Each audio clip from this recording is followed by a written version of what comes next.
Hello, everybody. This is Griff, and I'm here with my good degenerate friends, Miner and Ukro. You're listening to the Three Guys No Script podcast, where we have a topic, but we have no script. Everything's right off the cuff, and it's genuine experience and genuine reactions. Today, we're going to be talking about the Amazon Prime TV show Fallout. Um, it's a show that we just started watching last night. It was a off the cuff kind of just last second thing. Uh how late did you guys stay up watching that damn show? Fucking it was like 8 a.m. my time. Is that what I said? I think 8 Yeah, it was a.m. it was a bit too late. It was about 1 p.m. for me when I finally went to bed. Yeah. This is definitely And our you first start take of this Yeah. podcast. Yeah, we didn't have any type of file corruption or audio issues whatsoever. Yeah, not Definitely at all. no storage issues. Yeah, on the plus side, it was only 15 minutes worth of topic, but at the same time, we're gonna rehash some of the shit we talked about. So if it sounds, I don't know, a little weird, that's why. It's because we've already talked about it. But it was good topics, so I don't want to leave it out. Mm. Yeah, we are all fans of the Fallout series. I would say Ukro is a little bit more of a goblin than the rest of us. He's played through all of them. He knows all the lore, all that kind of shit. I'm kind of an intermediate kind of person. I've played 4 and a small bit of New Vegas and 76, and I know a good amount of lore just because of like the YouTube videos and shit I've watched. And I'd say Griff is probably more along the lines of a casual Fallout fan. He's played more games than I have, but he doesn't know. He's not in depth as much into the lore as me and Ukro would be.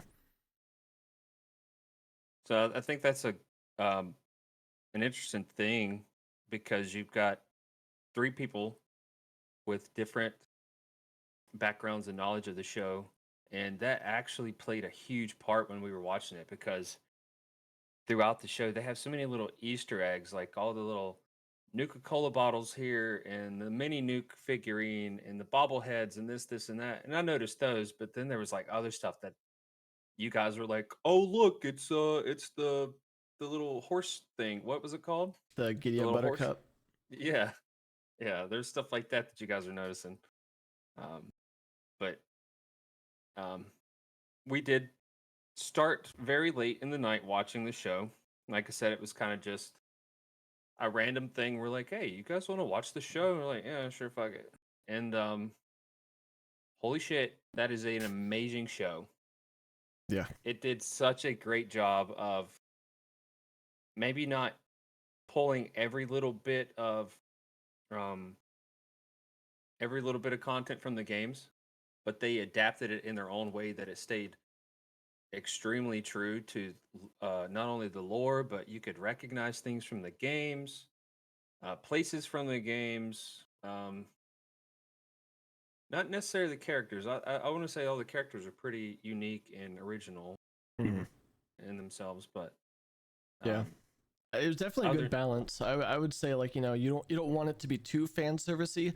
Um Now that I think about it, that's a good it's a good to tie into, like, I'd say, like the Uncharted movie that came out, because the Uncharted movie had potential to be either a recreation of the games or in the Uncharted universe, and uh do a new plot. But they, for some reason, did a mix of both, and they had like their own story and their own character idealistics of what the character would be like, but then they merged in pieces from the games that made no sense. Like, they had mm, pieces of like 1, 2, and 3 just kind of thrown in there as fan service to kind of see it played back in live action, but it didn't make any sense for the movie. It was just like, oh, this is from the mm, game you like.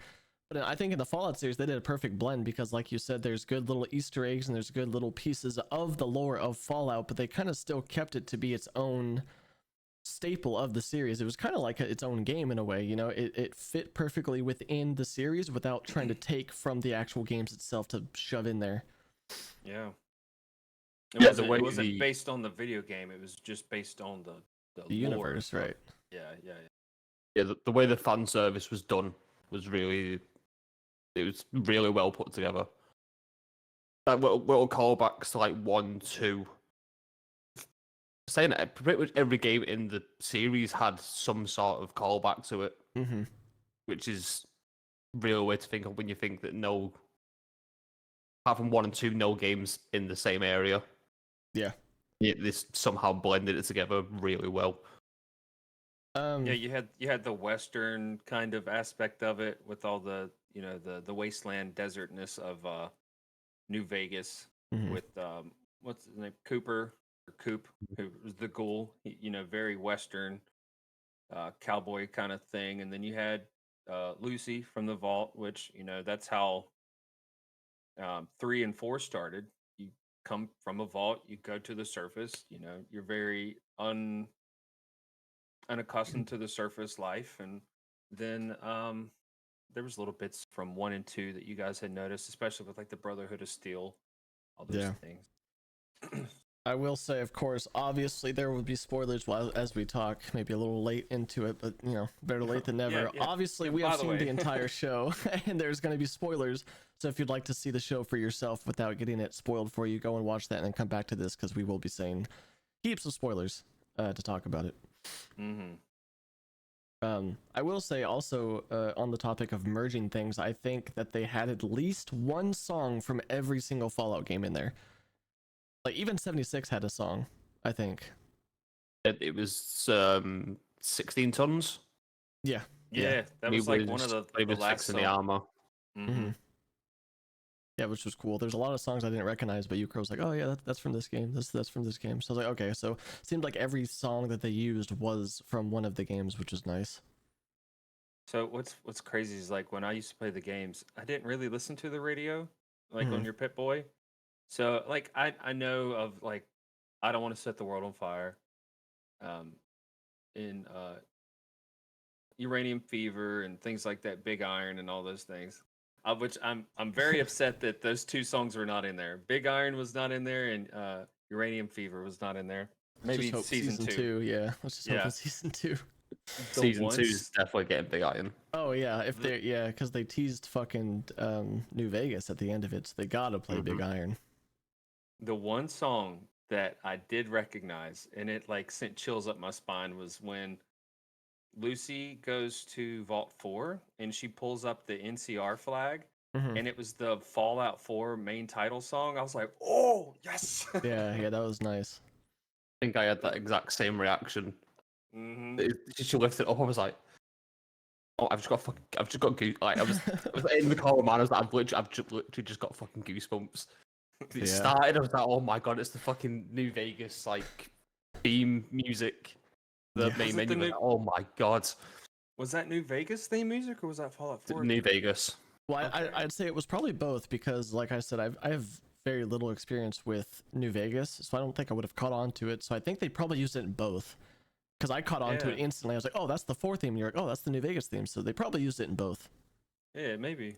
But yeah, that was the one thing that really caught my eye or my ear, really. You're right. Yeah. Man, yeah. The other thing we talked about was how good the gore was in the show. Like they did a fucking brilliant job with how intense and like how graphic some of those fight scenes were. It really just Yeah. held up to the games. Yeah, their special effects, um, whether it be makeup, just special effects, pyrotechnics, CGI, all that stuff. Whoever was in charge of all that did, in my opinion, did a fantastic job, especially with the violence part of it, because people's heads were getting blown off and holes were getting blasted into bodies and robots are flying around with big saws and stuff, and it's pretty sweet. I mean, shit, the scene with fucking Maximus when he like grabbed the dude's head with the power armor and just fucking squished it on camera. I was like, "Oh shit!" And then the dude reacted like, "Oh shit," and he ran away. He's like, "Fuck, I'm getting out of here." Yeah, You can definitely like- tell the VFX team had a lot of fun working yeah. on this Yeah. series. 100%. For sure. Even like the outside of combat stuff, like when Maximus stands on Thaddeus's foot in the armor, Mm-hmm. and you see him take the sock off in like the episode after, It and was so gross. it's just fucking, it's just mangled. It's so well done. Mhm. There were two things in that show that literally made like this uncomfortable cringe of like, oh, that looks painful kind of feeling is when what's her face slides the boot on and there's a razor blade in there and Oh then you yeah. see the foot just all sliced up. I was like, God. And then the other one was when uh the squire took his sock off and it was just a mangled foot, Yeah. toe hanging off, bone sticking out. I was, yeah, The it whole time made I'm, me I'm just like, literally cringe. it's like, Yeah, oh, gross. Like that. like my legs went weak. They started Yeah. tingling. Very well done. Even like small details, like we talked earlier, the absence of the nose on Cooper in the ghoul form. Mm. I was sitting there staring at the screen trying to find some kind of flaw in makeup design or CGI or something because I was like, I wonder how they did that. Like, how do you like block such a big bulging piece of someone's face and make it look inverted? Like, but it was so fucking well done. Like, I couldn't notice any flaws in it. Mm. Yeah, I don't know whether The it was CGI or makeup, but whoever did it did a really fucking good job on that. Yeah, it had could- to have been. It had to have been CGI.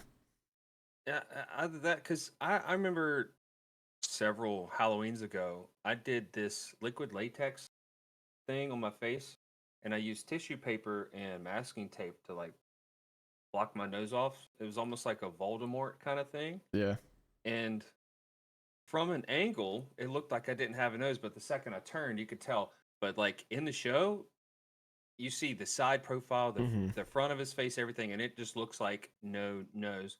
So I'm gonna guess it's a blend of the two, makeup and some CGI. They probably Yeah. digitally removed like the bulge that you can't really hide.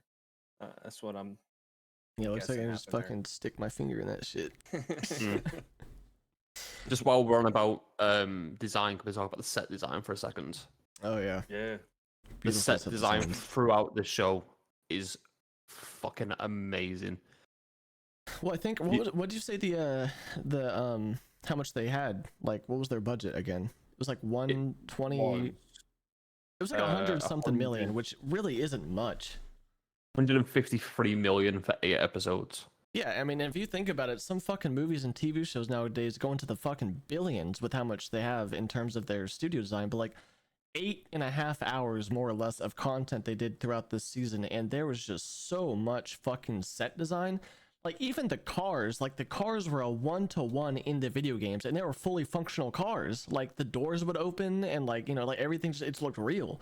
So they spent a lot of goddamn time on that set design.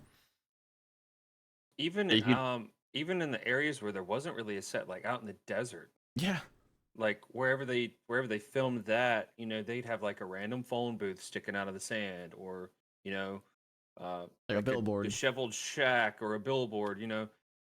They didn't really need to use a whole lot of set design in some of the scenes to really catch that feeling of, oh, this is a nuclear wasteland. This Right. is the surface. Shit's not good up here. Yeah, it was beautifully done, and they had so many POIs. Like they had the interior of like technically 3 vaults. They had they had Philly, which was basically like a Diamond City type esque town. They had the Brotherhood of Steel base. They had random pieces of the wasteland. Like there was so much different like area, and they all felt unique and like super detailed in like what they did with every set. Mm. can definitely tell that it was a passion project for a lot of people that were working on it. Man, yeah. I hope so. And the fact that is it Ella who plays Lucy? Yeah. The fact that she went and played the games before going to like act in the Force. It just reminds me a lot of what Henry Cavill did with The Witcher. Yeah. Yeah. So they've got some sort of personal attachment to it, which is always a good thing to have when you've got a lead actor who's familiar with what you're doing. Yeah. I didn't even know that until after we watched the entire series. Like, yeah, I think she went and played the games before doing it. I was like, that's fucking dope. You gotta love Yeah. that commitment. I think Pedro Pascal and Bella, what was her name? Who played Ellie? It was like Bella Ramsey. I think it's Bella Ramsey. Yeah. Yeah, they both. I think after making the first season, I think they both went to go play Last of Us 1 and 2, because they had like Just- they had no idea of like Last of Us at all. And then like when they were like, hey, we're gonna be doing these roles, people were like freaking out. They're like, oh my god, like you guys, like you're gonna do so well, like you guys need to play the games, like it's such a good story. And like it motivated them enough to be like, yeah, like, you know, I can obviously see the love that these fans have for the series, like, you know, I'm gonna play the games, I want to see what it's all about. You gotta love that commitment for sure. Yeah. How did you feel about the flashbacks to before the bombs fell? I think it was pretty well done, to be honest. I don't know, because there's not much of that in the games. Like you'll have like little snippets. Like in 4, you have about like 5 or 10 minutes in the pre-bomb war, or like, you know, the pre-bomb scene of like, you know, being in your house then running to the vault. But I think they captured it pretty well, I would say. You know, obviously it's not going to be a 1-to-1 to the 50s that we, like, you know, as, you know, the real world lived in.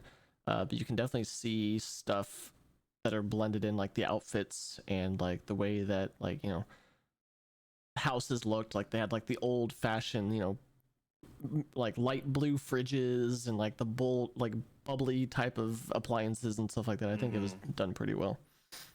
Even the language that they use, like if you watch a lot of movies from the 40s, 50s, and maybe even early 60s, like, gee golly, good grief, you know, those Yeah. types of things. And they even use that in the show, especially Lucy. She'd be like, oh boy, let's go. Yeah, Gee okie Willikers dokie. says, Yeah. yeah, Okie okie dokie. dokie. That's it. Yeah, okie dokie.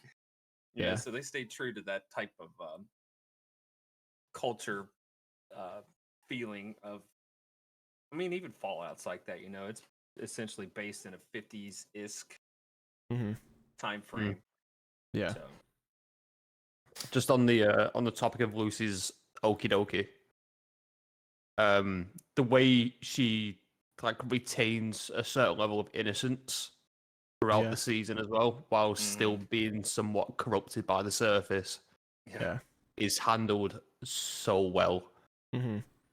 Like, Yeah. it creeps in and out throughout the entire series, where you can kind of see like on the edge of like fully committing to being a surface thrower while still trying to be this really optimistic golden rule type person. Yeah. Yeah, there's multiple times in the series where she tries to like fix the wasteland, if you will, and she's like, you know, like the scene with the with her and Maximus going across the railroad bridge with the two, I think they were like cannibals or something. And she's like, okay, we'll raise our hands up and we'll just walk away, you know, like we can all be friends here. And then halfway through they fucking pull their guns out and it's like, you know, you can't fix the wasteland, you know, it's corrupted and you're gonna have to either mold with it or die. And I think she slowly learns that over the course of the series. But then that's a recurring thing she gets told throughout the series as well. Mm-hmm. Yeah. Is that she's not fit to be on the surface, so she has to adapt to it, which is what she slowly learns how to do over the series. Mm-hmm. But even though she does adapt, like you said, she still maintains her core root, her values of how she was raised. I mean, that may change in the second season. She may become a little bit more ruthless and realize, like, oh, I can't trust people. I can't be nice to people. I can't hold hope with certain things. But as the series went on, it did get kind of unsettling because she's like, okay, I gotta cut this guy's head off. Okay, like it's just how it is. Oh darn. Yeah, I mean, please don't do that. I will melt your face with acid. Yeah, I mean, even in the final episode when she walks up on Moldoy, what was her name? Moldava.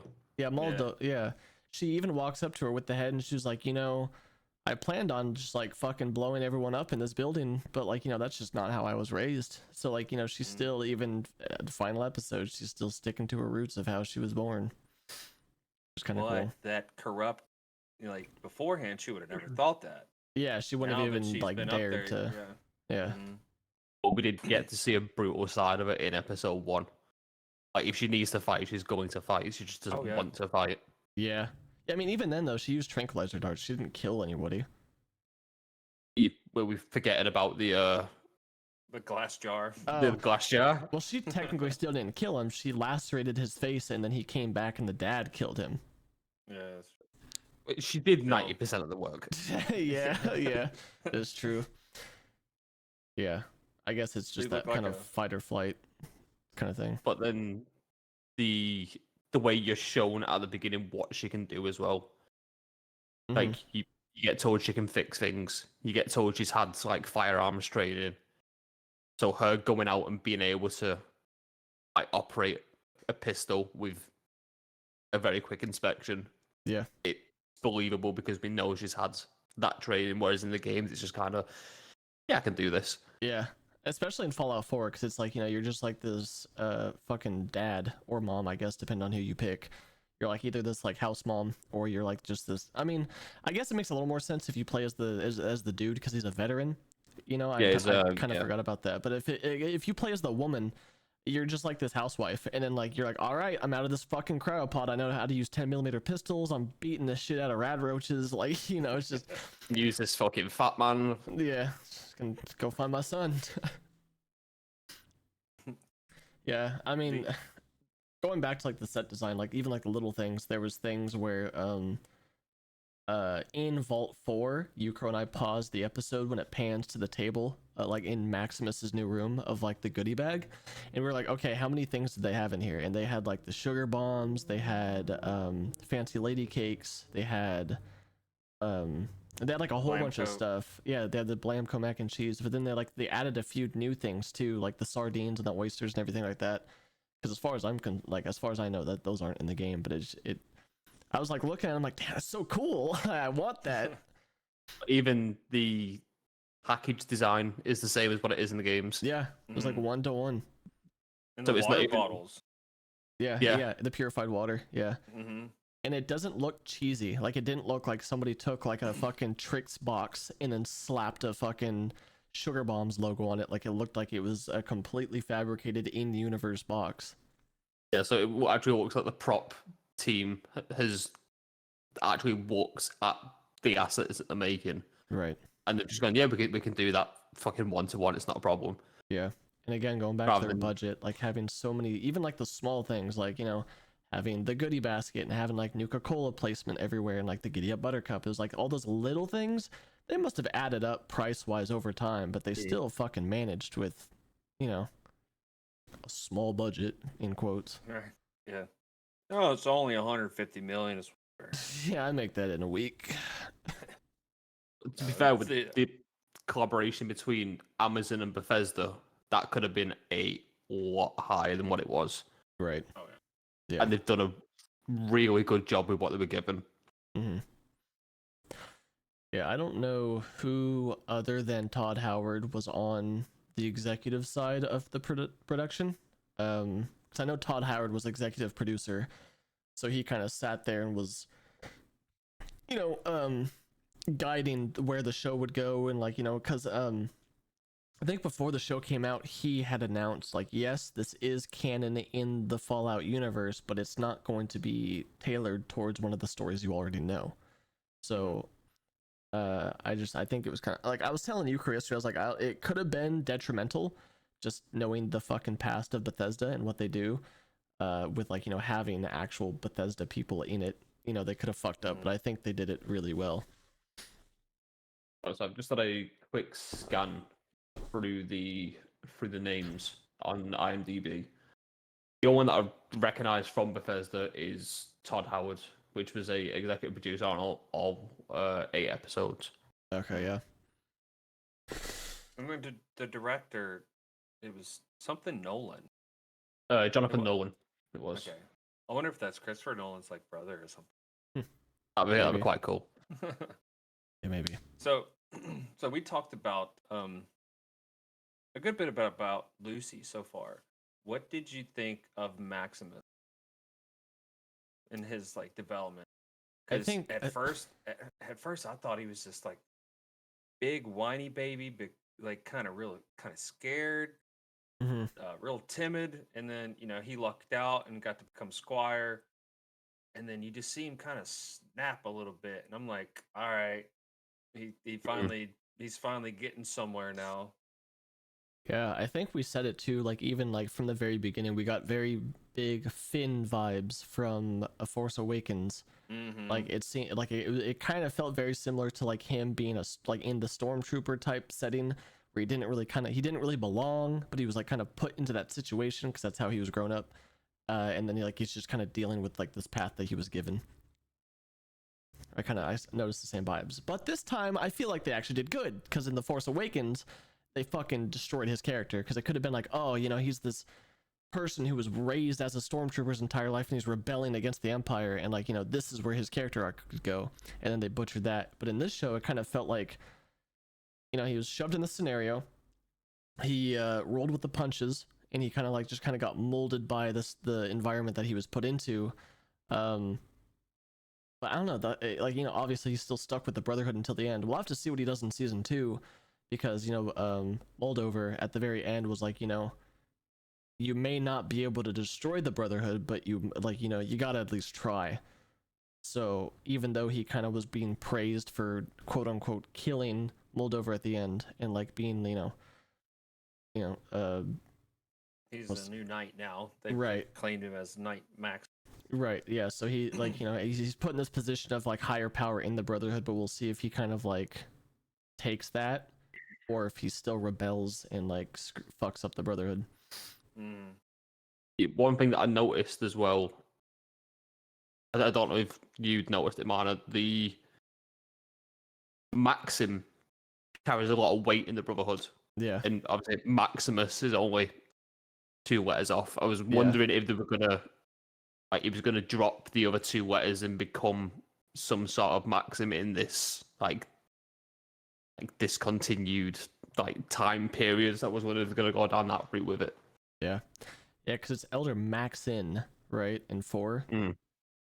Yeah, I wonder if it's the same character or not. Who knows? So Elder Maxim from 4 is in 3 as a child. You're right. Yeah. I'm not too sure where the timelines work out. I've not looked at like the years and everything for the games. Yeah. And the series in contrast.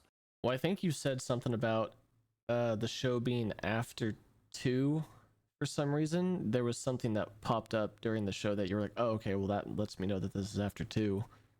So it was because Shady Sands is destroyed in the show. Right. But then you visit it in 2. Okay, yeah. So, and then also they have New Vegas. So we'll have to see what happens in New Vegas to see what kind of, if it's before or after that game. And we saw Robert House as well. So we know Mr. House is probably going to be a part of the 2nd season. Was it him? Because when you said that, I was trying to like focus on his name tag that was on the desk, and it said Robco. Was he part of Robco? Mm-hmm. Oh, okay. Yeah, again, I haven't played New Vegas, so I thought that was Mr. House because he kind of had that thing with the little mustache and everything, and I was like, that looks kind of like Mr. House, but it could just be a style. Looked like fucking Tony Stark's dad. Yeah, pretty much. Yeah. Another thing I noticed about Maximus is that dude could take a fucking punch. His nose, bro. His nose. Especially to his face, yeah. And I think he even mentions that. They're like, did you break your nose? He goes, no, it's mostly just blood. Yeah. But they were sitting there just beating his face, and just his nose was just taking it. And he was like, it's not broken, it's just blood. Yeah. And then, all through the show, every time he's outside of his armor, he's just getting the dog shit beat out of him. Yeah, his nose kept getting the beating every time. We're like, bro, this guy's nose can't take a break. It's always getting punched or something. Yeah. Even when he fell out of like when he was with Knight Titus and he grabs him and they jump out of the vertibird. Yeah. He bonks his head on his face. I was like, dude, he literally can't stop. It's a magnet for pain. Yeah. I do like how they showed the weakness in the Brotherhood as well. Yeah. Especially with the Yao Guai interaction. Mm-hmm. I don't know whether that was a reference to how the player reacts when they encounter a Yao Guai, because I know they're a lot harder to deal with in 4 than what they are in the older games. I don't know whether that was a callback to how the player's supposed to react to it, or just that was like the knights are actually fucking terrified of the wastelands. Yeah. I don't know what angle they were trying to get to with that. Yeah, Titus had like this big boy role. He was like, "Oh, wash my armor and like you carry my bag, you fucking worthless scum." And then like a Yao guy pulls up. He's like, "Oh, fuck!" And he's like running away. He's like, "Fuck this!" He was like, "Kill it for me, help me, help me." And then the callback to that, like 3 episodes later, when Maximus Yeah. is in the armor and the Gulper comes out, I really like the way they did Oh, that. Yeah, Fuck. yeah. I think they did it on purpose too because he did the opposite of what Titus did. Because the guy, I forget his name, whoever the squire was for Maximum. Fabius. Yeah, he was like, "Would you want me to take charge?" He's like, "As your squire, I can lead the charge." He's like, "No." He's like, "Run, hide," But the other guy was Get out like, of here. "Go get it. Go fucking find the Yao guy." So that was a good tie back. Is there any monsters from the game that you wish you'd seen in the series? Deathclaw. Yeah, I think we all talked about that. I was like, they better show us a Deathclaw. They showed a skull at the very, very end, and I was like, they probably have to. They? Yeah, they did. There I was didn't like a. notice it. I'll have to go back and watch it. It was Yeah. just before they revealed New Vegas. Yeah, there was a skull of a Deathclaw on the ground. But I was like, they got to pull back some of their punches. They can't show off every single good thing in the first season. They got to like leave some stuff. I don't know. I feel like there was something I was wishing to see, and I don't remember what it was. I'll come back to it. We mentioned the Mirelurk. Yeah. Because that what was Gulper. that? The Gulper, yeah. At first, when they got out to that little flooded area, I was like, "Oh yeah, it's gonna be a Mirelurk or something come out and try to attack them." And then all of a sudden, the Gulper come out, which I had never seen a Gulper before. I was like, "Damn, what is that thing?" Yeah. Yeah, the Gulper, if I'm not mistaken, I think was introduced in Far Harbor's DLC, or the DLC Far Harbor for Fallout 4. Yeah, because that happened because like you just see like little bits of it, like for like a bit, like it only shows like little tiny teases of it like crawling away and stuff. And I was like, oh dude, it'd be so cool if it was like a Mirelurk King, because like they're like the big, there's pretty much a Gulper, but it's like slimmed down and they have like that fucking screech that they do. Just so cool. Yeah, they got more of a humanoid kind of physique to them rather than a fish. Right. Yeah. It's like one of those like sea monkey adaptations where it's like the humanoid sea monkeys kind of appearance. What I'm really surprised we didn't see was a mole rat. Right? Yeah. Yeah. They had rad roaches, but No mole rats. no Yeah. mole rats, no mosquitoes. Especially when they finally got to Red Rocket Inn, Mhm. and I was like, "Oh, there's Red Rocket." And knowing from Fallout 4, when you get there, you find dog meat, which, come to find out later on, Cooper just randomly refers to him as dog meat. Right. So I was like, "All right, so there's dog meat. There's a new character that we're familiar with." And then I was like, "All right, you get to Red Rocket in the games. The mole rats come out. They surprise you for the first time, and they didn't show up. So that was kind of a surprise. But at the same time, I guess they didn't want to do something that was so expected. Yeah. I mean, also it wasn't the same location, because they were in California at the time, Right. and that's just like a random instance of 4. Like it's not like mole Yeah. rats are always in Red Rockets. Yeah. And Red Rockets are probably like a Dime a dozen. like a widespread gas station kind of thing. Yeah. I do like the way we all had the same train of thought when we saw the Red Rocket. Mm-hmm. So, this is where we're going to see mole rats, and then we didn't. Yeah. And then as soon as Coop refers to, I can't remember what the actual name of the dog is. It was like XC404 or something like that. Yeah, it was like string numbers and letters. As soon as he called him dog meat, I went, he did the thing. Yeah. I really hope that, I mean, now I'm just kind of like, going way beyond, because obviously they're going to focus on more of like 3 in New Vegas, I feel like, for the next season. But I really hope they do like a season 3 and they start to go into like Appalachia, because I would love to see the myths of Appalachia, like Mothman. Like, that would be really cool to see in live action as like a fucking Mothman adaptation. The what was the? It's the big mud monster. I'm literally blanking on the name of it right now. In Appalachia? Yeah. Um, So you got Mothman, which is like probably the biggest one. Yeah. Oh God, what's it called? Then you had Swan, which was the giant behemoth. From Fallout 4. Mm-hmm. Oh, was that Fallout 4? Yeah, Yeah. Swan. Yeah, He's 'cause in, it was- he's in Swan's Lake. yeah. Oh, okay. Well, never mind. It's the I'm googling right now. yeah, I'll say it in a yeah. second. It'll come back to me. But yeah, while you're finding that out, it starts with a G. The something monster, and then you got the alien. Mm-hmm. That's another one from West Virginia. But yeah, that would be pretty cool to Yeah, see they all have, the mythology and stuff like they have a lot actually in 76 now. Like I think they have a good handful of the different creatures. Because that. I originally it haven't was like, played- yeah. I haven't played 76 in so long. Now I gotta look it up. Yeah, look up like West Virginia myths or folklore or something like that. Like I think they have a good amount of them in there now. Because it was originally just like Mothman, I think, and then like as they released more seasons, they kind of they added more and more. 'Cause I remember, The Flatwoods monster. That's yeah. That's the alien. Then they have And then the big The dude. Grafton.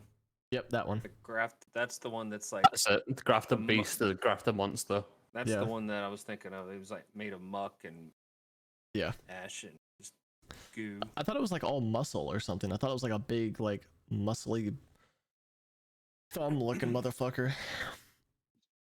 Stands between 7 and 9 feet tall and is coated in pale skin that is slick like that of a seal. Hmm. Oh, How Yeah. small is our character in 76? Yeah. I was Nice. thinking it was like, for some reason I was thinking it was made out of mud. There might be another mud creature in Appalachia that you're thinking Maybe. of. Maybe. No, you've got the Grafton Monster, and then you've got the one that's like in the little riverbed that spawns. Yeah. You talking about catfish? But No. that one seems huge in comparison to the Grafton Monster. Yeah. I only say catfish jokingly, but also kind of half serious because the Ohio River side of West Virginia has some Mhm. monster fish. I'm talking like megalodons swimming around in the river. Yeah. Catfish can get fucking massive. Yeah. So Yeah. we talked about Maximus a little bit. We talked about Lucy, but I really like Cooper, the Yeah. ghoul. I think he's such a badass. Mm-hmm. In his character development, I think I may have called it, maybe not with you guys, but like internally I called it. I was like, something tragic happened to him. He doesn't like Vault-Tec anymore. It turned him sour and bitter, and it turned him into this person he didn't want to become. And now he's on this vendetta to go figure out an answer to something. I didn't Yeah. know what the answer was, but just the whole development of seeing him become this like family man who's also a celebrity, and he's a war veteran, and he's turned into a ghoulish bounty hunter who's kind of relentless and doesn't care about the well-beings of others. He's just out for himself, and for now that we know it, he's out to look for answers of what happened to his family. Yeah. So, but Yeah, the character of Cooper, I think, might be not a direct take, but a little reference to Hancock. the Vault Tech guy Oh who yeah. you Yeah. meet Yeah. Yeah. who you meet in the beginning before you can meet him later in the game, who just gets fucked Mm. over by Vault Tech. Yeah. And as Cooper's story unravels, you find out his wife's involved in it, so something's obviously happened there. He's not been given a place in a vault. Mm-hmm. So the little callback to that, obviously Hancock's a massive, seems like a massive inspiration for the Cooper character. Yeah, I was gonna say you said in the beginning before we watched it, you were like, yeah, I think Hancock is, I think Cooper's supposed to be kind of like a Hancock type character. But the more we watch the show, I think it's not, because Hancock is kind of like this false idealistic mayor of the town, but he's kind of a pushover to begin, like, a little bit, and he kind of like has all these self doubts. He's like, yeah, I'm just trying to, be the hope that people need of good neighbor, and he's not like really a badass in the show. But Cooper, on the other hand, is like a fucking bounty hunter, pretty much. Yeah, we think we related him to the Mandalorian several Yeah. times. Well, yeah, Yeah. they had this fucking yodeling theme happen every time he came on screen. It was basically the Mandalorian theme. Yeah, he had his own little song. Yeah. Yeah, Cooper's a good character, I'd say. I think it was kind of like- cool. Like you were saying, like, you know, it showed him as like this this person used to be like, you know, the happy-go-lucky father, and he kind of turned into like this disheveled piece of shit who just doesn't care about anybody. But it was kind of cool to see him interact with Lucy, because Lucy, like he said in the show, he was like, I'm you, just give it time, you know. So she was what he used to be, until the fucking wasteland hardened him and turned him into what he was. So it was kind of cool to see him kind of look at Lucy as a mirror to what he used to be, and was like, you know, I used to be like you, but just give it time and you're gonna turn into like this ruthless killer like I am, pretty much. Yeah, the contrast between Lucy's character and Cooper's character works really well. Like, it doesn't seem forced. It doesn't. There's like actual like ethical debates that happen between them throughout the series. Yeah. And then obviously at the end, Cooper's kind of like, "Are you fucking coming or not? Do you want to find your dad?" Mm-hmm. So obviously that's where season 2 is they're probably gonna have like a 6-month time skip, something like that. She's gonna get really adjusted to being on the surface. Just really interesting where season 2 goes with it. Yeah. And you kind of called it before we even started it, Eric. Oh, I bet Cooper and Lucy are gonna have like this weird father-daughter relationship kind of thing going on, and I think that's what they're gonna do in season 2 for sure. I think I called a lot of it, to be fair. It was the shit that came out of fucking left field that I had no idea it was going to happen. Right. Yeah. Yeah. Yeah, let's talk about the freaking plot twists and the what the fuck moments. Yeah. The one that stuck out to me, and I actually strangely got a little emotional to it, because so Lucy always talks about her mom and about how she barely remembers her mom, and how her mom died and disappeared, you know, when she was a child. Talking about oh, I could feel the sunshine on my face, even though it was the light in the vault. She was like, I could have swore it had like heat. I could have swore that there was actual sunshine. I guess it was just the love from my mother. She goes, and after my mom left, I didn't feel that warmth from the sun anymore. Then you come to find out it was the sun. Her mom actually did take her to the surface to. Oh, I didn't even catch on to that. Yeah. That was the her whole to plot point, surf- Minor. Yeah. But yeah, Took her well, to the surface, you know, kidnapped her. Once she found out how corrupt the vaults were, she didn't kidnap, she took her children to the surface to live in, what was it, Sandy Springs? yeah, Sandy. Shady Sands. Yeah, Shady Sands. And so she was correct. The sun that she felt was the actual sun. I mean, yeah, she obviously didn't feel it anymore when her mom left, because they took her back to the vault. There was no Yeah. heat, you know what I mean? And Yeah. then you come to find out that the goal at the end, at the dinner table, is the mother. I legit like started tearing up. I was like, no fucking way, dude. Yeah. Yeah, when that scene hit, when she walks in, the ghoul's at the table. At first, I was like, "Is that Moldover's daughter? Like, did she like keep her?" Yeah. Because that's where my mind went. Is I thought that she kept her daughter. But oh, you know, now that I think about it, doesn't make sense. Because I was thinking Moldover for some reason was the wife of Cooper, and I was like, "Oh, is that the daughter?" But that's not. This is a different character. Yeah. Yeah, no, I obviously you Crow. I knew that they took her out into took her out into the wastelands, but I didn't connect her statement of the sun back to that. Is what I was saying. Mm-hmm. I was like, but yeah, It didn't took think me a of that. minute to piece it together, but I'd clicked. I think it was when she was arguing with her dad about it. I was like, oh, that's what the sun comment was about. Yeah, yeah, that's cool. I didn't even think about that.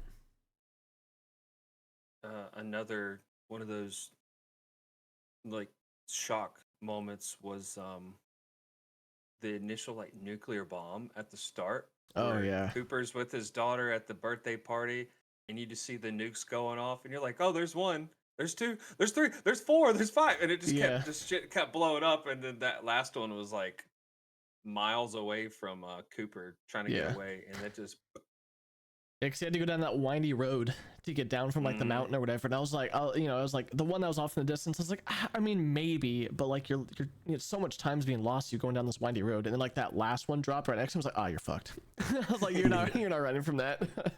y'all dead. Yeah. The way the projector went down in the farm as well. Oh yeah, that was really cool. How it replicated a mushroom cloud. Yeah. Yeah, it was I like didn't even notice that. yeah, while they're fighting against the raiders, the film gets broken, and you can see in the background it's like it's like a fiery background behind the corn crops. Yeah, I didn't notice that. That's pretty sweet. Yeah, there's a lot of nice little details. I will say I think that they did something pretty well that I thought of during the series. That a lot of industries I think have been kind of missing recently is show not tell. A lot of people recently, especially with the big franchises like Marvel and like Star Wars and stuff, is they will just nail it on your head with like audio. They'll be like, hey, this thing happened, hey, this thing happened, hey, remember this thing, it happened. And it kind of sucks because it's better for you to show not tell so that the audience has to figure it out themselves with stuff that happened. But in this show I feel like they did that pretty damn well. They did. The only thing I will say, the only thing that they called back to a little too much was Maximum as a kid hopping out of the fridge. I think they showed that scene like 5 times, and it's like, okay, we get it, like we know where he came from. Other than that though, a lot of what they did, I feel like they kind of just left you, they kind of, you have to make a show. I forget what the saying is. It's like, obviously you don't want to hold their hand. A lot of shows nowadays, they hold your hand and like tell you what the plot is. But there was a saying I heard a while back was like, make a show smart. So I'm gonna butcher it, but it was like, make a show as smart as you want your audience to be, right? So you want to give them this show not tell for them to figure it out themselves, because if you hold their hand through the entire process, there's nothing for the audience to like figure out, Yeah, it doesn't make it in depth. It doesn't get the audience, doesn't get their creativity, doesn't get the brain working. Like, okay, so what is the plot?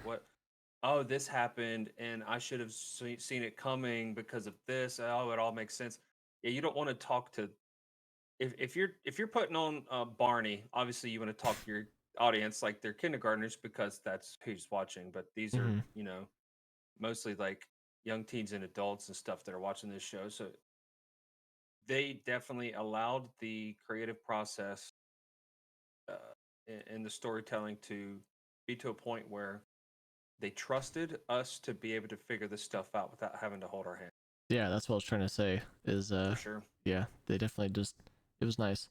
Because I think a lot of people lose that nowadays when they're making films, is they're scared of people not being able to know what's going on, and so they overdo the amount of storytelling they do in dialogue rather than letting it just play out in the scene. Yep. Real quick, Then, go on. can we pause? Yeah. Okay. I gotta go pee. I'm gonna go pee too. I'm gonna go for a wank. Okay, all right.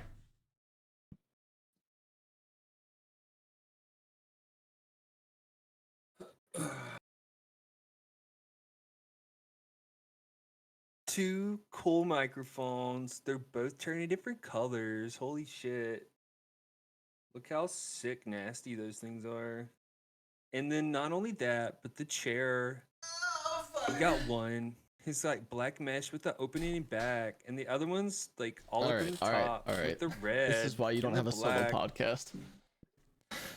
All right, we're back. Ucrow's done jacking his shit, and Griff and I are done from taking a piss. Intermission over. You were saying, Ucrow. I don't remember no more. I had to Yeah, hit my vape, bruh. I can't remember what I was gonna say anymore. yeah, What his was the last thing that I said? mind's just full of Lucy. I mean, I hate to be that guy, but I'm gonna be that guy. The actress that plays Lucy is an extremely attractive woman. Dude, she is fine as She is. hell. Gorgeous.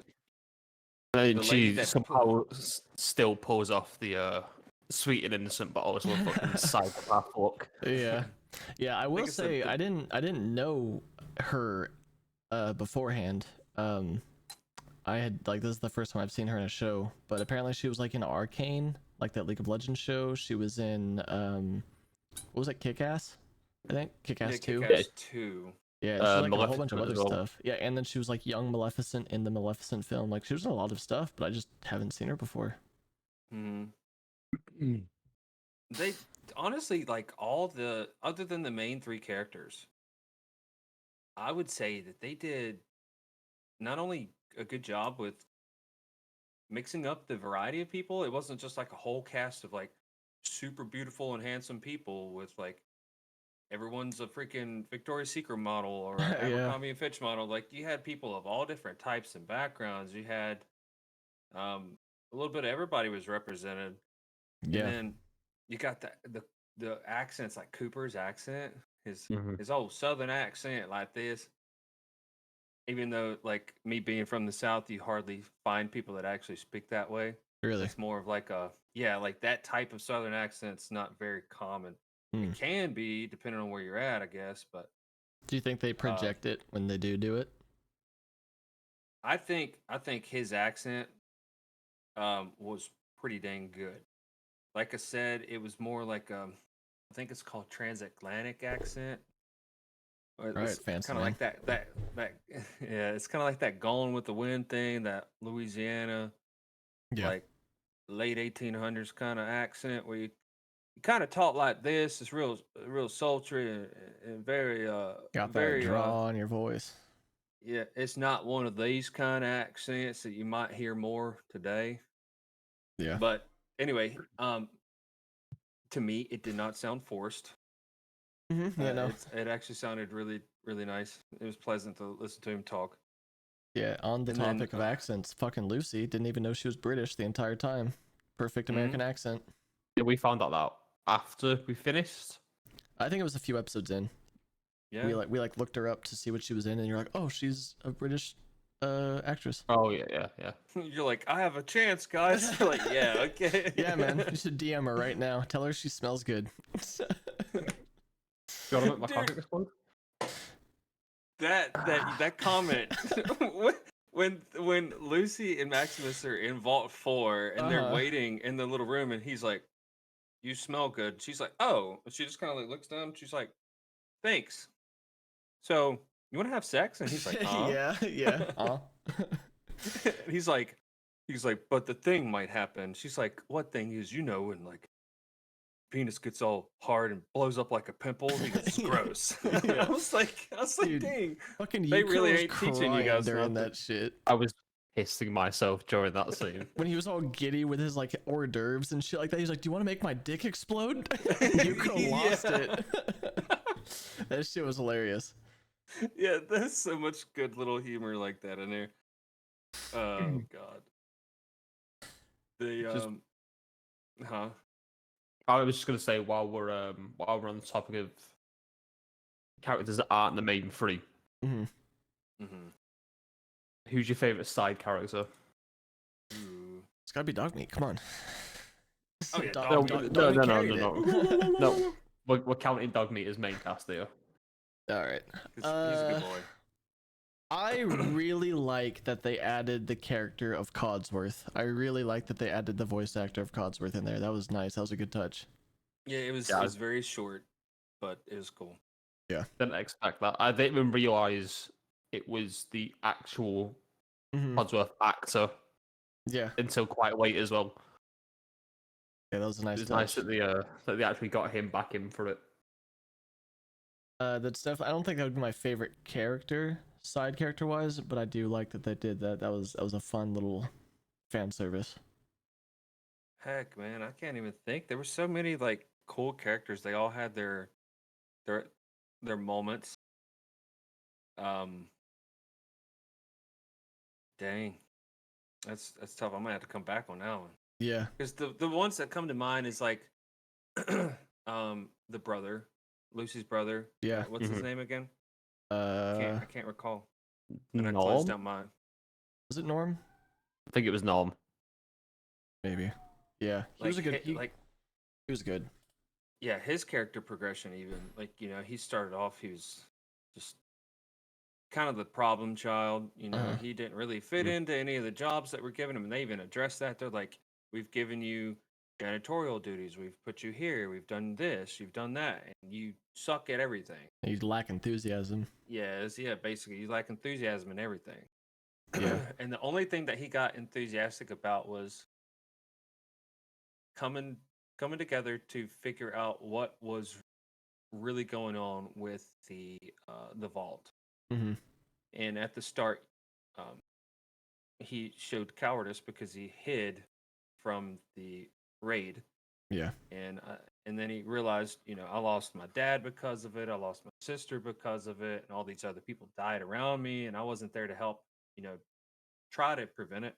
Mm-hmm. So his character development, and I got to be a little bit more ruthless. I can't just stick around with the golden rule of the vault. Yeah. You gotta twist some arms here and there to get the results you're looking for. Yeah, he was definitely the stereotypical angsty teen because he was playing games on his Pit Boy, and his dad had to kept telling him, he's like, "Come on, let's go, like get off the Pit Boy." And then like you said, he hid under the table. But as the series progressed, I think my favorite moment with him in particular was when he was trying to figure out what was going on, and he walked up to what's the guy's name that was like the cousin of Lucy? Oh, the gatekeeper guy. Yeah, I forget his name. I think it was Chet. Chet, yeah, it was Chet. Yeah, he went to Chet, and then he was like, "What? You're just gonna play along? You're gonna roll over like a dog, and just go with the new rules, and like go into Vault 32?" He was like, "Yeah." He was like, "You're a fucking coward." And he was like, "Yeah, we all are. That's why we live in a vault." I think that moment, that was a good moment, because it was like I didn't even think about that until he said that. I was like, "Oh." I'm like, "You're kind of right." I mean, like, even though Norm was going out of his way to kind of uncover the secrets of the vault, he still was very hampered in the sense of the wasteland. Like, he still was under protection. And if you think about it, him sticking his neck out to try and find out the mysteries of the vault was still nothing in comparison to anything in the wasteland.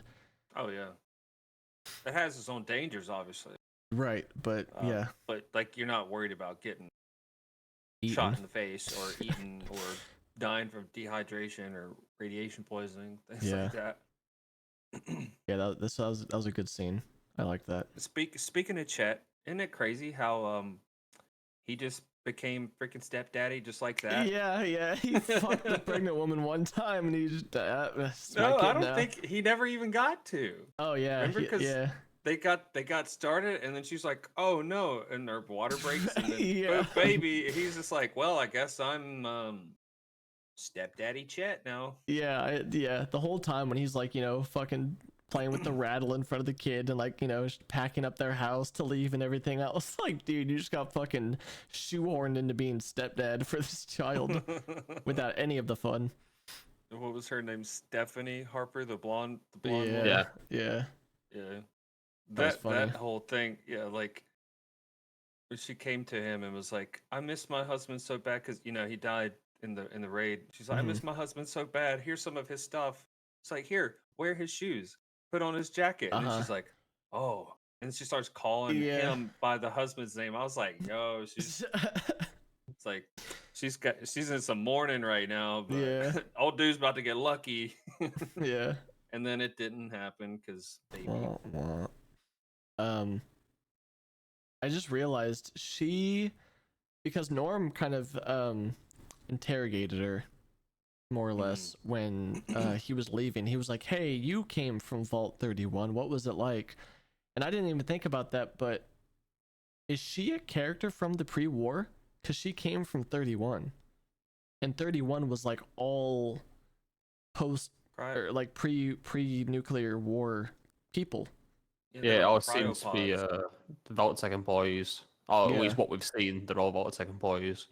So I wonder if they'll expand her character in the next season if she's like if she has a bigger role to play, because she also kind of played like menacingly innocent too when he was like, what's different between the vaults, and she was like, "Oh, I think the mashed potatoes were better." you were asleep in a frozen pod for hundreds of years.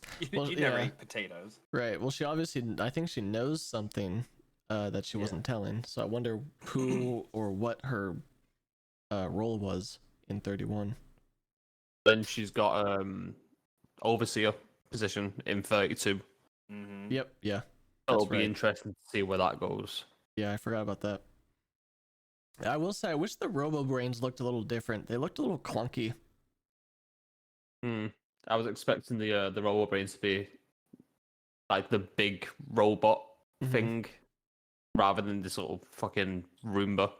Yeah. Well, I think they mainly did just the head because in Fallout 4 at least you can see Robo Brains where it's just the little encasement of a brain with like an eye on it, and like that's the main part of it, and then that piece gets stuck into a robot. But yeah, it did look like a fucking Roomba with a brain on top of it still. Like it wasn't like the nice sleek design of a Robo Brain. I wonder if they'll introduce more vaults in the next season, and like maybe we'll see like the vault that has all the Robo Brains, like the Who Done It vault. Well, if the back end of episode 8 isn't just leading us on, and we do go into New Vegas, it'd be really interesting to see the vaults that are in the game brought to life. Yeah. Obviously, you've got vaults. I think it's Vault 23. It's like overgrown with like these experimental plants. And Yeah, you've got yeah, like yeah. ore monsters and all that type of stuff.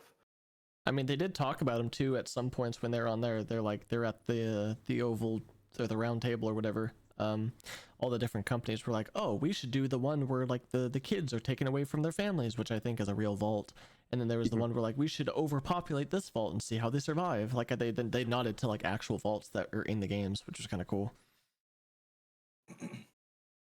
Be interesting to see if when they go into the game locations, if they use the DLC areas for Yeah. the games as well.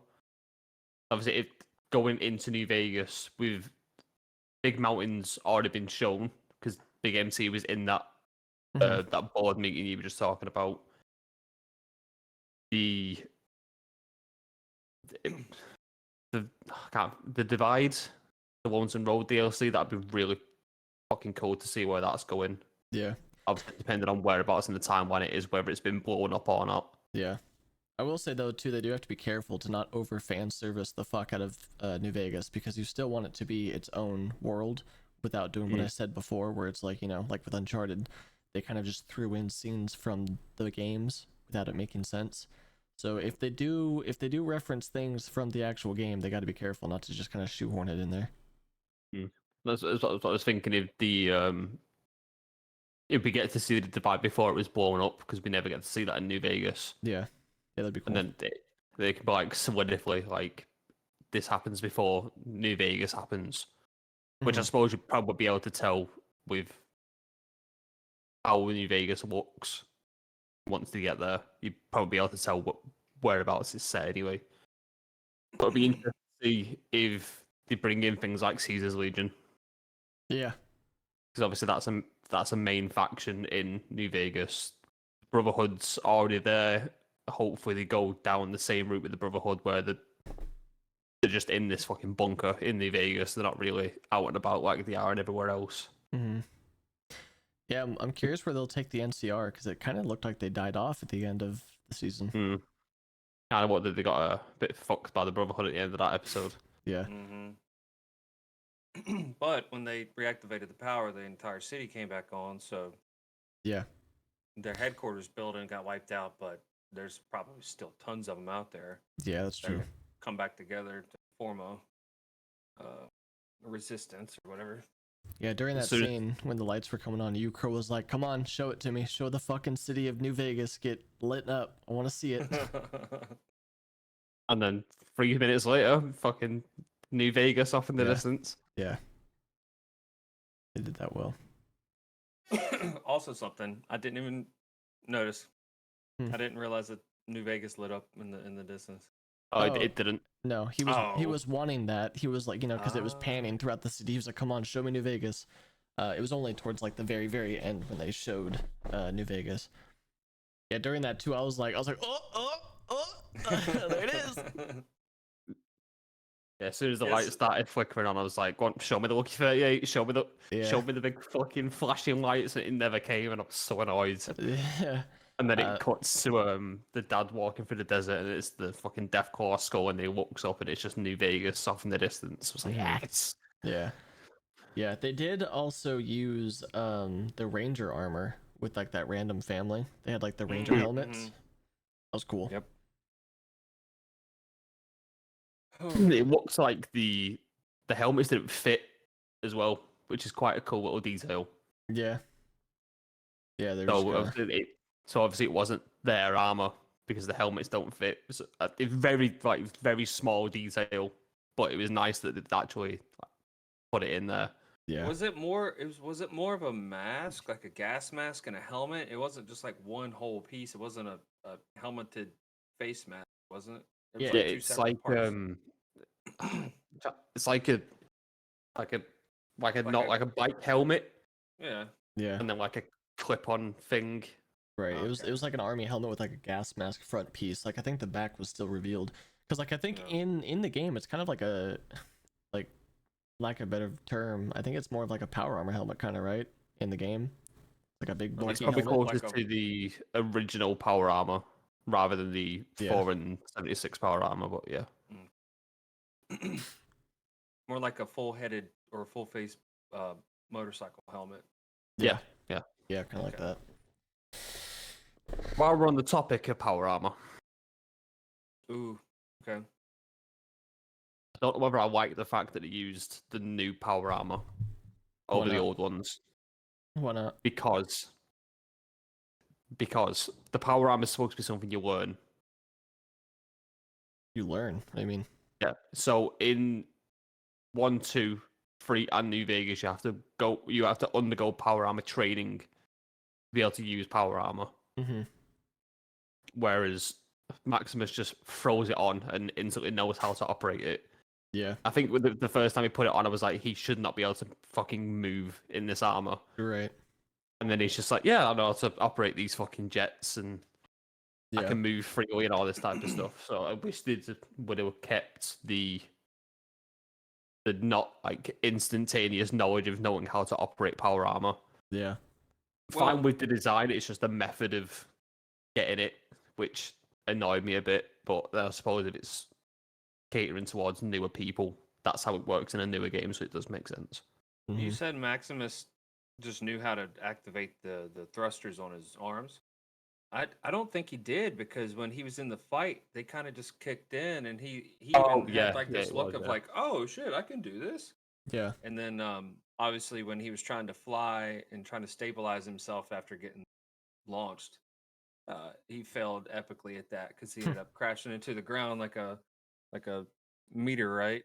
yeah, But That was because Cooper had caught one of the pipes. yeah. oh, that's right. Yeah, yeah. I thought will- It was unstable. I will agree with you though, because even Lucy, when he was stuck in the armor, when the power cell got removed, or the fusion core, she walked up to him and just instantly knew how to flip open the faceplate. And then same when she was taking him out, he was like, "There should be a lever on the." Oh, I got it. And then she started just cranking the hang. I was Yeah. like, "How do you know about this, Vault Dweller?" But then she taught American history, Oh, Yeah, maybe, so she would have maybe had it's- prior guess- knowledge. I guess, she probably yeah. had more in-depth knowledge of power armor than what he did. that's true. It would have been nice if the series had shown us Maximus wording about power armor rather than just expecting Yeah, everyone to just go by the new rules of power armor. yeah.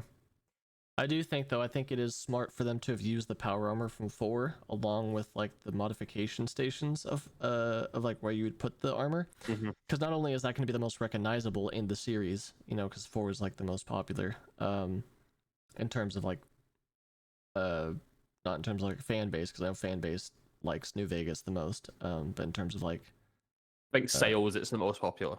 right, sales, and then like the most well known is 4.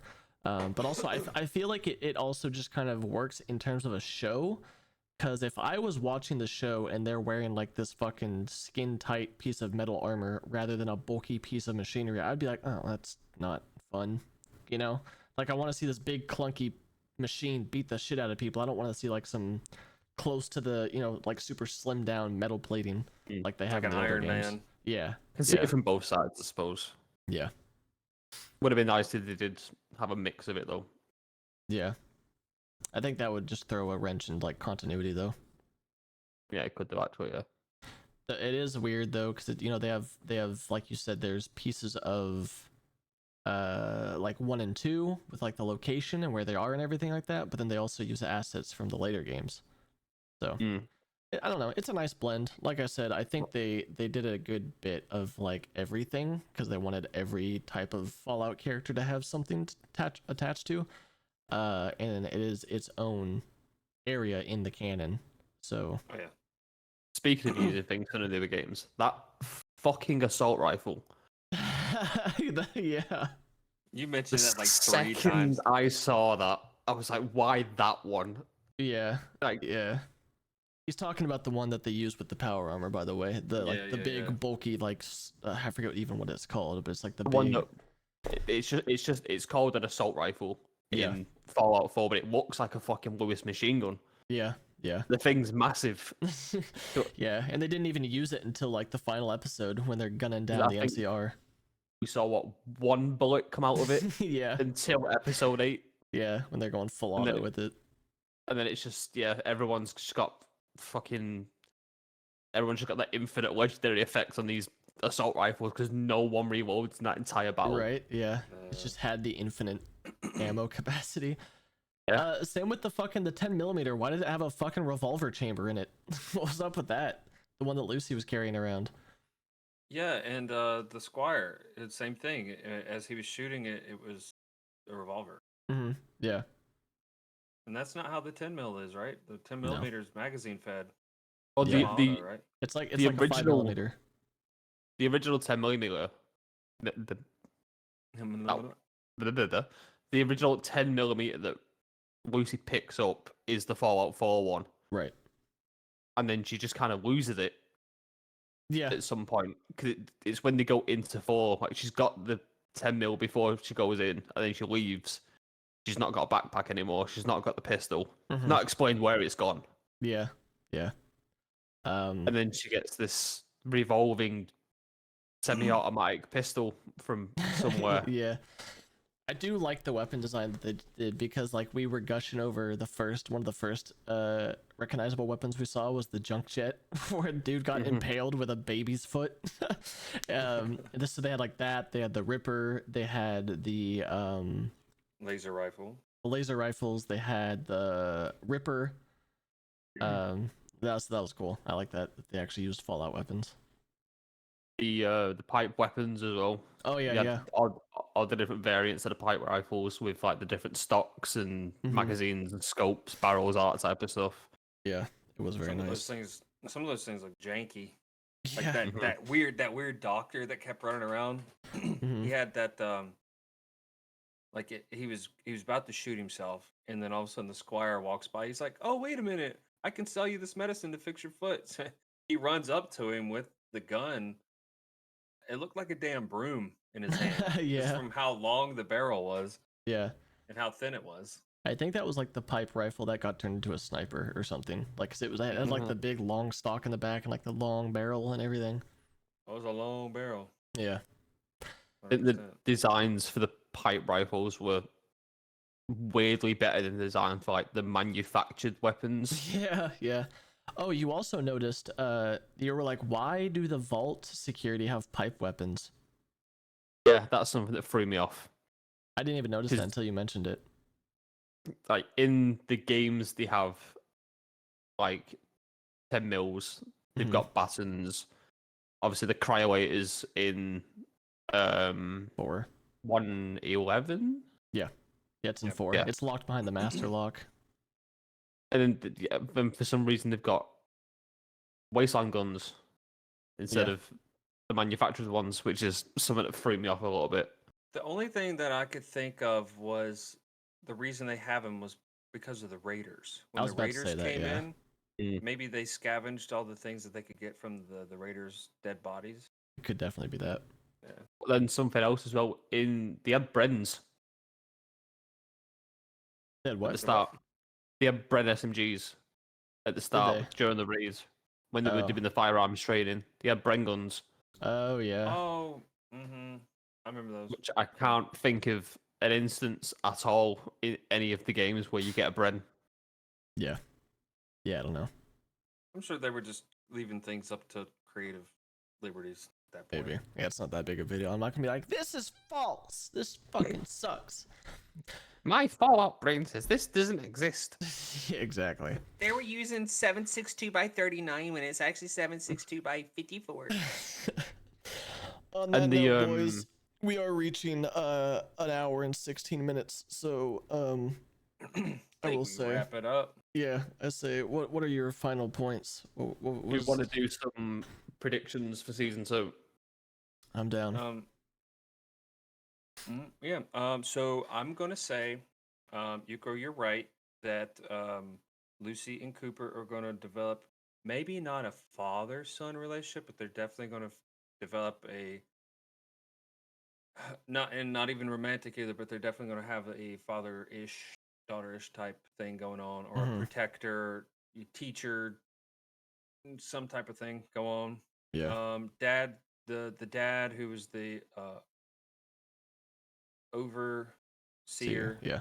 he's going to find these people that he's running off to. He's going to become the new big bad guy, or one of the bad guys. We're going to hopefully figure out what happened to Cooper's family, because he seems to think that they're still alive. Yeah. At least one of them is. Which his wife may be in Vault 31, all froze up, you know? Maybe. And that may be how they tie everything back to going to Vault 33 and 32. Is Mhm. because Cooper finds out, oh, my wife's in Vault 31. We got to go back. And Lucy's like, well, shit, that's my home. And Yeah. then you figure out how corrupt everything is, and everything's just going to fall apart and catch on fire. I have a feeling that when the dad ran off, Cooper said, it's easier to like track a stuck pig than to like get answers out of it, Mhm. So he was running towards New Vegas. So I have a feeling that the big bad that he's going towards is going to be Mr. House. Like, I feel like that's who's going to be behind everything. So I think that they're going to meet up, and Mr. House is going to be like the guy that's behind everything. That's my prediction. It'd be interesting to see how they deal with Mr. House. Yeah. Because obviously the way we see him in New Vegas is the way he actually is at the time. It's like disheveled body in a pod in New Vegas. Yeah. You just talk to him on this monitor, so it'd be really interesting to see how they deal with Mr. House. Yeah, because they could do that, or it could be before the events of the game, and he could still be alive, maybe. But then obviously it depends. If it is after the game, what Bethesda then classes a canon ending. Right. Yeah. Yeah. It would have to be before then. So they don't Wait, have continuities. Something that just came to my head. Mhm. Something just came to my head. Cooper has been a ghoul for like 200 years since Right. since the war, right? He met Maldeva, Malderva, whatever her Yeah. name is. Yeah. He met her at the same time. How is she not a ghoul? How did she suffice and live for 200 years without aging, dying, or anything? My assumption with that was she was in Vault 31. Yeah. I was gonna say I would assume that she, along with the other people who aren't Gould, were frozen in time because they were in the Vault Tech Initiative. So I would assume that they had their place in Vault 31. But you can see in the beginning, Cooper is running on horseback. So I'm assuming maybe his daughter died, and then he was hit by the radiation and became Gould. Right. Because he wasn't able to make it to a vault in time. That's what I would assume. I don't know. That was just something I thought maybe that was, a possibility of her having been cryogenically frozen, but I didn't recall her working for Vault Tech. So Yeah. Oh, you're right. She wasn't a part of Vault Tech. She was against Vault Tech. That's right. But she was part of Vault Tech. Was she? I thought she was like anti Vault Tech because she was wanting Coop to spy on his wife. and everything. And She was in. Oh no, sorry, it wasn't Meldova. It was Betty, the one that Yeah. becomes the overseer for 33. She was part of Baltec. yeah, Yeah, it'd be interesting to see if that's explained. right. Yeah. I don't know, but I think that's a good place to wrap it up. You I haven't done my Oh, assumptions there yet. Oh, my bad. Go Motherfucker.